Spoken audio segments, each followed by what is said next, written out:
और कांग्रेस के भी हर किसी ने, हर सरकार ने कृषि सुधारों की वकालत की है।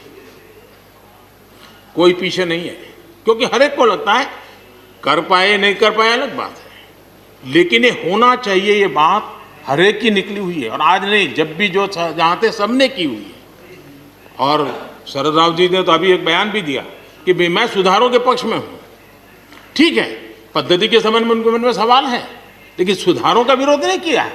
और इसलिए मैं समझता हूँ कि हमें इस विषय में हमारे साथी श्रीमान सिंधिया जी ने बहुत ही अच्छे ढंग से कई पहलुओं पर इस कानून को लेकर के यहाँ पर ये सारी बातें पिछले 2 दशक से लगातार चल रही है, हर फोरम में चली है। ऐसा नहीं है कि कोई हमारे आने के बाद हर ने कहा है और हर एक को लगा कि अब समय आ गया, हो जाए, अब समय आ गया।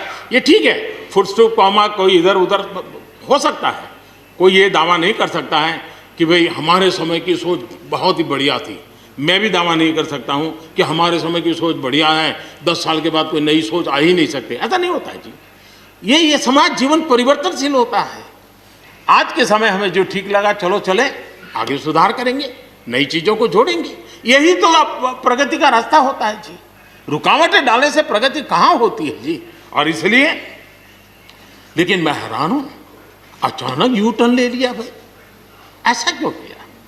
ठीक है, आप आंदोलन के मुद्दों को लेकर के इस सरकार को घेर लेते, लेकिन साथ साथ किसानों को भी कहते हैं कि भाई बदलाव बहुत जरूरी है, बहुत साल हो गए, अब नई चीज़ों को लेना पड़ेगा, तो देश आगे बढ़ता है।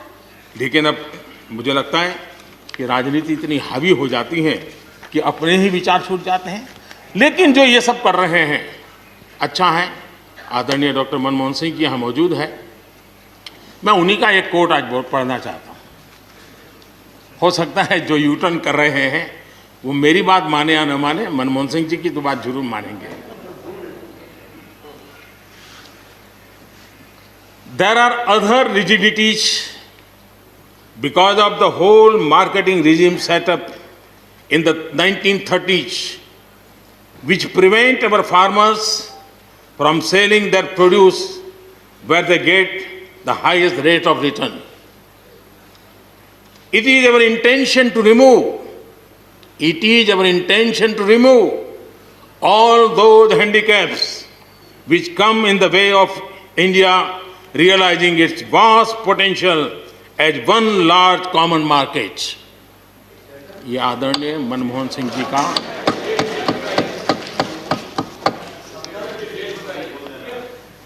आदरणीय मनमोहन सिंह जी ने किसान को उपज बेचने की आज़ादी दिलाने, भारत को एक कृषि बाजार दिलाने के संबंध में अपना इरादा व्यक्त किया था, और वो काम हम कर रहे हैं।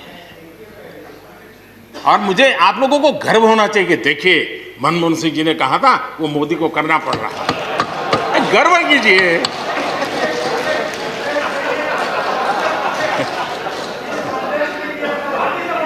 प्लीज।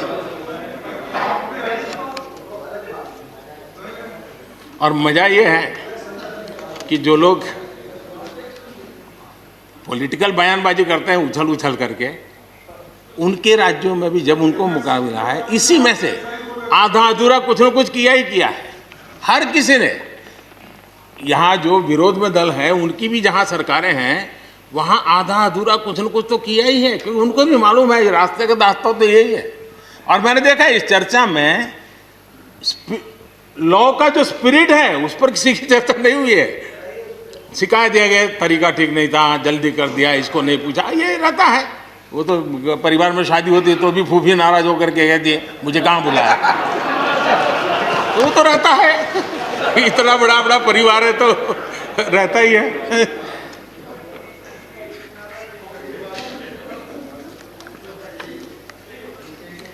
हम कुछ और बातों की ओर भी ध्यान दें। अब देखिए, दूध उत्पादन किसी बंधनों में बंधा हुआ नहीं है, न पशुपालक बंधनों में बंधा हुआ है, न दूध बंधनों में बंधा हुआ। लेकिन मजा देखिए, दूध के क्षेत्र में या तो प्राइवेट या कोऑपरेटिव, दोनों ने एक ऐसी बड़ी मजबूत चेन बनाई है, दोनों मिलकर के इस काम को कर रहे हैं और एक बेहतरीन सप्लाई चेन हमारे देश में बनी है। इसको हमने जो अच्छा है उसको, और ये मेरे काल में नहीं बना है, आप भी इसका गर्व कर सकते हैं, मेरे काल से पहले बना हुआ है, हमें गर्व करना चाहिए।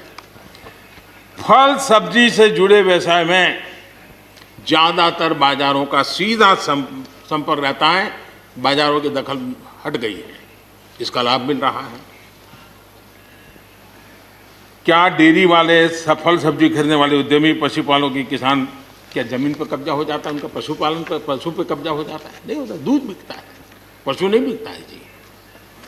हमारे देश में डेयरी उद्योग का योगदान कृषि अर्थव्यवस्था के कुल मूल्य में 28% से भी ज्यादा है। यानी इतना बड़ा हम एग्रीकल्चर की चर्चाएं करते हैं, इस पहलू को हम भूल जाते हैं। 28% कंट्रीब्यूशन है और करीब करीब 8 लाख करोड़ रुपयों का कारोबार है। जितने रुपये का दूध होता है उसका मूल्य अनाज और दाल दोनों मिला ले तो उससे ज्यादा है। हम कभी इस तरफ देखते ही नहीं है। पशुपालकों को पूरी आजादी, अनाज और दाल पैदा करने वाले छोटे और सीमांत किसानों को जैसे पशुपालक को आजादी मिली है, इनको आजादी क्यों नहीं मिलनी चाहिए? और इन सवालों के जवाब हम ढूंढेंगे तो हम सही रास्ते पर चलेंगे। आदरणीय सभापति जी, ये बात सही है, जैसा हम लोगों की स्वभाव रहा है, घर में भी थोड़ा सा भी परिवर्तन करना हो तो घर में भी एक तनाव शुरू है। चेयर यहाँ क्यों रखी, टेबल यहाँ क्यों रखा, घर में भी होता है। इतना बड़ा देश है और जिस प्रकार की परंपराओं से हम पले बढ़े हैं, तो ये मैं स्वाभाविक मानता हूँ। जब भी कोई नई चीज़ आती है तो थोड़ा बहुत रहता ही है हमारे यहाँ, क्योंकि असमंजस की स्थिति भी रहती है। लेकिन जरा वो दिन याद कीजिए जब हरित क्रांति की बातें होती थी। हरित क्रांति के समय जो कृषि सुधार हुए, तब भी जो आशंकाएं हुई, जो आंदोलन हुए, ये वेल डॉक्यूमेंटेड है और ये देखने जैसा है। कृषि सुधार के लिए सख्त फैसले लेने के उस दौर में शास्त्री जी का हाल ये था कि अपने साथियों में से कोई कृषि मंत्री बनने को तैयार नहीं होता था, क्योंकि लगता था कि ऐसा है हाथ जल जाएंगे और किसान नाराज हो जाएंगे तो मेरी तो राजनीति समाप्त हो जाएगी। ये शास्त्री जी के समय की घटनाएं हैं। और अंत में शास्त्री जी को सी सुब्रमण्यम जी को कृषि मंत्री बनाना पड़ा था और उन्होंने रिफॉर्म्स की बातें की। योजना आयोग ने भी उसका विरोध किया था। मजा देखिए, योजना आयोग ने भी विरोध किया था। वित्त मंत्रालय सहित पूरी कैबिनेट के अंदर भी विरोध का स्वर उठा था। लेकिन देश की भलाई के लिए शास्त्री जी आगे बढ़े और लेफ्ट पार्टी जो आज भाषा बोलते हैं ना, वही उस समय बोलते थे। वो यही कहते हैं, अमेरिका के इशारे पर शास्त्री जी ये कर रहे हैं, अमेरिका के इशारे पर कांग्रेस ये कर रही है। सारा जितना आज मेरे खाते में जमा है ना, वो पहले आपके यहाँ बैठे अकाउंट में था। सब कुछ अमेरिका के एजेंट कह दिया जाता था हमारे नेता, कांग्रेस के नेताओं को। ये सब कुछ लेफ्ट वाले जो आज भाषा बोलते हैं, वो उस समय भी उन्होंने यही भाषा बोली थी।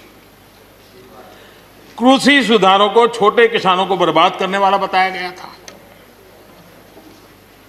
देश भर में हजारों प्रदर्शन आयोजित हुए थे, बड़ा मूवमेंट चला था।